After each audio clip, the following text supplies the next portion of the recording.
Hello বন্ধুরা, আজ আপনাদের সামনে আনবক্সিং করব হিগভিশনের DS-D5022F2 CBD মডেলের মনিটরটি। সাথে জানবো মনিটরটির স্পেসিফিকেশন। আনবক্সিংয়ের পাশাপাশি আমি স্পেসিফিকেশনগুলো বলছি। এই মনিটরটির সাইজ হচ্ছে 21.5 ইঞ্চি, মানে 22 ইঞ্চি বলা চলে। এছাড়া এটির ডিসপ্লে টাইপ হচ্ছে ELED এবং প্যানেল টাইপ হচ্ছে IPS। তো মনিটরটির বক্স ওপেন করলে প্রথমেই আমরা যেটা পাবো সেটি হচ্ছে মনিটরের মূল প্যানেল। আপনারা যেটা দেখতে পাচ্ছেন এটা হচ্ছে মনিটরের মূল প্যানেল। এছাড়াও বক্সে আরও কিছু জিনিস আছে, পর্যায়ক্রম সেগুলো আপনাদের সামনে আনবক্সিং করব। পরবর্তীতে আমরা যেটা পেলাম সেটি হচ্ছে স্ট্যান্ড। এটা হচ্ছে স্ট্যান্ডের লোয়ার পার্ট এবং এটা হচ্ছে HDMI পোর্ট।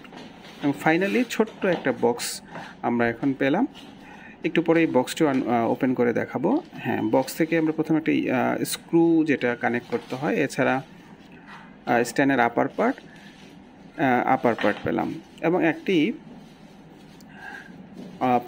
অ্যাডাপ্টার যেটা দিয়ে হচ্ছে আপনার পাওয়ার কানেকশন হয়। প্রথমে আমরা যেটা ওপেন করছি সেটা হচ্ছে স্ট্যান্ডের আপার পার্ট। এই আপার পার্ট এবং লোয়ার পার্ট এটা স্ক্রু দিয়ে কানেক্ট করতে হয়।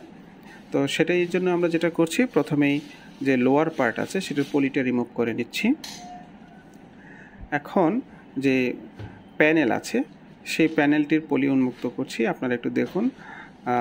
এই প্যানেলটি সম্পর্কে আরও বিস্তারিত যদি বলি, এটির ভিউইং অ্যাঙ্গেল হচ্ছে 178 ডিগ্রি এবং কন্ট্রাস্ট রেশিও হচ্ছে 1000:1। Refresh rate normally 60 hertz, maximum 100 hertz পর্যন্ত। এখন স্ট্যান্ডের লোয়ার পার্ট এবং আপার পার্টটি আমরা একটা স্ক্রু দিয়ে কানেক্ট করছি। আমার হাতের কাছে এই মুহূর্তে স্ক্রুড্রাইভার না থাকার কারণে আমি যেটা করব যে যতটুকু সম্ভব হাত দিয়ে আমি এটাকে ইনস্টল করার ট্রাই করব। পরবর্তীতে যখন স্ক্রুড্রাইভার পাবো তখন আবার আপনাদেরকে ম্যাক্সিমাম যতটুকু টাইট দেওয়া সম্ভব। এখন ওই লোয়ার পার্ট এবং আপার পার্টটি প্যানেলের সাথে কানেক্ট করার চেষ্টা করছি।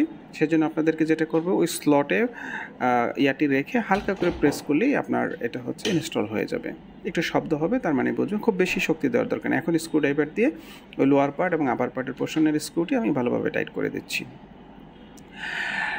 এখন আমরা যেটা করলাম, অ্যাডাপ্টার দিয়ে মনিটরে পাওয়ার কানেক্ট দিলাম। সেজন্য মাল্টিপ্লাগের এক প্রান্তে অ্যাডাপ্টার এবং অপর প্রান্ত যেটি পাওয়ার পয়েন্ট সেখানে কানেক্ট করছি।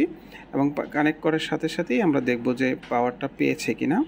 হ্যাঁ, মনিটরটি ঘুরালেই আমরা দেখতে পাবো হ্যাঁ, পাওয়ার কানেকশন ঠিক আছে। এখন আমাদেরকে যেটা করতে হবে, VGA পোর্ট আমি কানেক্ট করছি। এটাতে দুই ধরনের পোর্টই আছে, HDMI এবং VGA। তো আমার পুরাতন সিপিইউর মাদারবোর্ড হওয়াতে এটাতে HDMI পোর্ট নেই, সেজন্য আমি VGA দিয়ে কানেক্ট করলাম। Connection complete. আরেকটু ইনফরমেশন দিয়ে রাখছি, ভিডিওতে এটির মনিটরের লো ব্লু লাইট রয়েছে। এছাড়া কানেক্টিভিটি পূর্বেই বললাম BGMA এবং HDMI পোর্ট রয়েছে। মনিটরটি 24 ওয়াটের মতো পাওয়ার কনজাম করে। এটির সাথে থাকছে 3 বছরের ওয়ারেন্টি এবং এটির বর্তমান দাম 8000 টাকার মতো। তো এই ছিল আজকের ভিডিও। আপনাদেরকে অসংখ্য ধন্যবাদ সাথে থাকার জন্য।